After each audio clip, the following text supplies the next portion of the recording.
E agora a gente conversa com o Dr. Flauber Cruz, que é neurologista infantil, sobre orientações para as famílias durante esse período, né?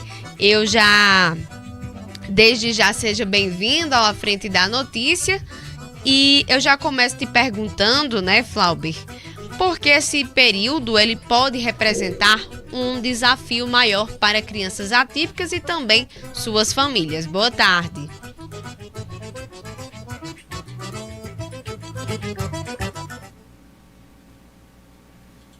Boa tarde, Pedro. Boa tarde a todos. Existem um período para as crianças atípicas e, consequentemente, é necessário que haja medidas preventivas para que essas crianças possam ser acolhidas, possam ser incluídas nesses eventos que são importantes na nossa cultura, mas um certo grau de segurança para elas. Os barulhos, os fogos de artifício, as cores, o movimento, o excesso de pessoas, né, a aglomeração de pessoas, a própria mudança de rotina que essas crianças podem enfrentar nesse período junino, são fatores que vêm a desencadear crises de desregulação e, portanto, é preciso que as famílias estejam preparadas para, primeiro, orientar de forma adequada essas crianças antes de participar de algum evento deste tipo, sejam festas de rua, sejam festividades na vizinhança ou até mesmo na escola, orientando o que vai ocorrer nos ambientes, que tipo de situações ou que tipo de acontecimentos podem fazer parte daquele passeio que a família irá fazer, e tendo também a ideia de que algumas medidas são importantíssimas. A primeira delas é escolher horários com o menor acúmulo de pessoas, sobretudo no início da noite. Outra orientação que é dada é que para aquelas crianças que têm a hipersensibilidade auditiva, que se assustam muito facilmente com barulhos, a família possa levar o abafador auricular, o abafador de ruído, que hoje é de fácil acesso para as famílias. Uma terceira medida que precisa ser tomada também é estabelecer um tempo menor de permanência nesses ambientes com maior aglomeração, a fim de que a criança possa experimentar o momento, ter aquele período de inclusão e de aproveitar o momento junino, mas que dentro do tempo de espera, que geralmente para essas crianças é um pouco mais curto. É também importante frisar que nas escolas as apresentações de festa junina, que são comuns nessa época do ano e devem ocorrer, no caso das crianças atípicas também, o tempo de apresentação delas, ou até mesmo o tipo de ensaio, o tipo de dança que vai ser realizada, pode ser encurtado, ou seja, adaptado para as necessidades, as realidades e as dificuldades. Um período de muita alegria, as crianças se sentem bem nestes eventos, não há necessidade de impedir que elas participem, mas que essa participação seja feita com cuidado, com inclusão, acolhimento e, sobretudo, compreensão. Dr. Flauber, muito boa tarde, seja bem-vindo ao nosso programa, né? Clinicamente falando, o senhor como um especialista, a gente sabe que as bombas, os fogos de artifício ainda são uma preocupação. Mas, e clinicamente, como é que esses elementos presentes nas festas juninas, eles causam impacto nessas crianças?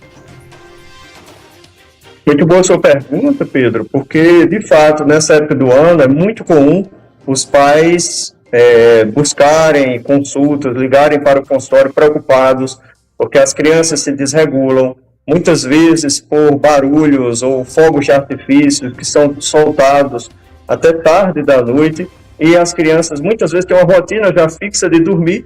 Quando essa rotina é quebrada, então as crianças se desregulam, ou seja, ficam mais irritadas, agressivas, e é como se desfizesse a lógica ou a sequência do tratamento. A criança vem no período de melhora, e aí nesse espaço de tempo de festa junina, ela tende a piorar os sintomas e causa um certo desespero nos pais. Então, clinicamente, do ponto de vista clínico, a gente vê, de fato, um período que traz muita desregulação. Mas, volto a dizer, quando há compreensão, quando há cuidados, quando há, sobretudo, essa necessidade de incluir essas crianças no contexto da festa junina, mas com segurança, essa desregulação sensorial e emocional, ela é menor. Tem muitas famílias que se adaptam bem. Uma criança que já entende a condição e evita barulhos excessivos ou fogos de artifício até tarde da noite, enfim, tudo depende dessa lógica de buscarmos o acolhimento, a inclusão, a melhor forma possível de tratar essas crianças, sobretudo nesse período.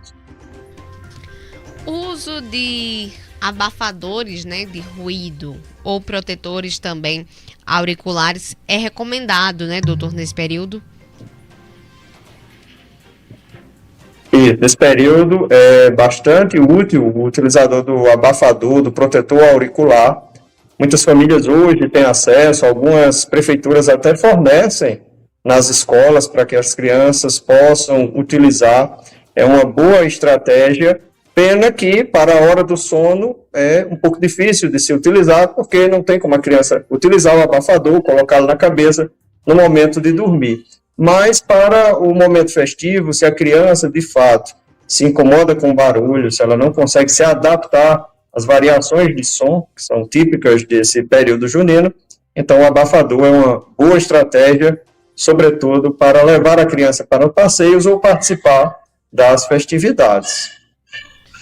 Ô doutor, e quando uma dessas crianças entra em uma crise, como o pessoal que está em volta, né, que não necessariamente é da família da criança, quando esse pessoal que está em volta presencia e fica naquela, né, como é que eu posso ajudar, o que é que eu posso fazer, qual as dicas que o senhor dá quando presenciar uma criança entrando em uma dessas crises sensoriais?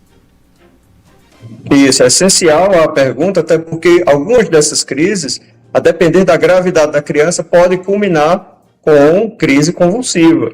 Então, é importante que haja uma rápida estabilização do quadro, que ocorre da seguinte forma: primeiro, evitar os olhares de crítica e permitir que haja uma abertura de espaço para que a família, ao detectar a criança em desregulação, que geralmente é visível a partir de movimentos bruscos, ou a criança tentando correr, ou ao mesmo tempo gritando.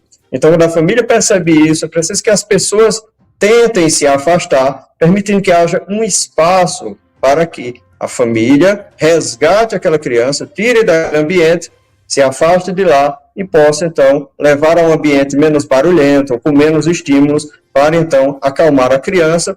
Por isso que, muitas vezes, em alguns locais, estão sendo utilizados até mesmo, disponibilizados, aliás, mesmo que não haja essas salas sensoriais, é importante isso, que as pessoas ao redor promovam uma permissão para que a família possa sair do ambiente, que geralmente está aglomerado, com muitas pessoas, saindo com segurança, porque tentar acalmar a criança, simplesmente segurando ela bruscamente, ou com todo mundo olhando, ou ao mesmo tempo gritando ou se desesperando por conta da atitude, vai apenas piorar a desregulação. Então, a primeira medida é essa, oferecer espaço para que a família possa sair do local com a criança e assim, se for uma família já treinada, vai saber como lidar com a situação. Se essa desregulação ela evolui para algo mais grave, como um desmaio ou uma parada de comportamento ou mesmo uma crise convulsiva, aí acionar o sistema de saúde local para que haja um resgate mais preciso.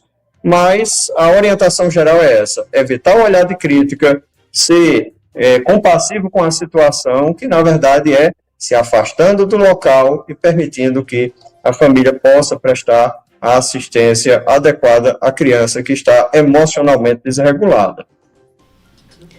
Doutor Flauber, para a gente encerrar, qual mensagem, né, que o senhor deixaria para as famílias nesse período de São João?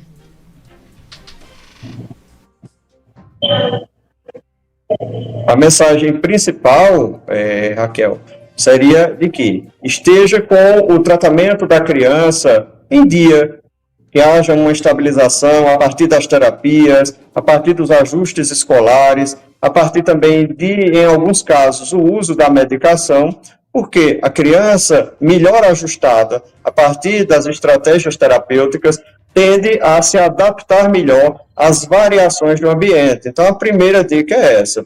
A segunda é não vir, nesse momento, um período de desregulação simplesmente, ou seja, de algo que vai ser muito ruim para a criança. Não, tentar trazer para a criança a ideia de que será um ambiente de diversão, de interação, de inclusão e acolhimento, preparando ela previamente, porque no autismo há uma necessidade muito grande de previsibilidade, de saber o que vai acontecer e em quanto tempo a criança vai estar exposta àquele estímulo específico. Então, essa previsibilidade, essa orientação prévia é essencial. E a terceira dica, no caso das crianças com hipersensibilidade auditiva, andar com o abafador ocular, ou seja, o protetor de ouvido, para reduzir o impacto sonoro sobre o estímulo sensorial da criança e também a identificação. A correntinha de identificação ela é importante para que as outras pessoas percebam que aquela criança possui uma condição de neuroatipicidade, e isso permite uma melhor compreensão do quadro dela, e também como a identificação naquela carteirinha que a criança leva anexada em algum eventual perda, porque ela correu, se desregulou, enfim, as pessoas têm uma identificação, um endereço, telefone para contactar os pais.